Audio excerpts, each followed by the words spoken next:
Hi, Ed. As you can see, the excitement here on the convention floor is very, very, very high. I have delegates walking past me telling me they're eager for this to start. But before we got here, I spoke with Rocco Palmo. You know him. He's a friend of the station. He's a noted Catholic commentator, and he's author of Whispers in the Loggia. Take a listen to some of the great perspective Rocco had to offer. Since the 50s and the assimilation of our people into the mainstream society, the keys to the White House have been delivered by the Catholic vote.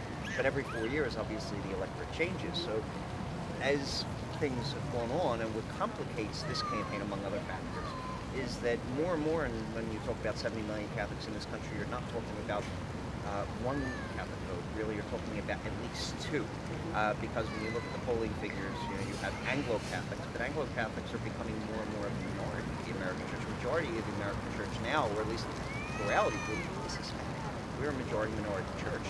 And the voting patterns of Anglo-Catholics tend to skew Republican, but more and more, especially in this campaign, because of the rhetoric over immigration, Donald Trump, the Hispanic vote is skewing overwhelmingly toward Hillary. That, Rocco, the rhetoric, the talk we've been hearing, just the general tone, how Catholicism, its role in this campaign is effective. Well, if anything, one thing I see, obviously, the frustrations of the electorate are very much near the polarization of the electorate, is very much mirrored in the political discourse inside the church.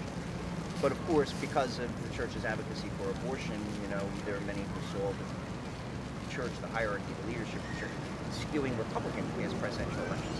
But interestingly, one, because you have this rising Hispanic bloc, of course, its main issue concerns immigration, which is much more center stage in this campaign.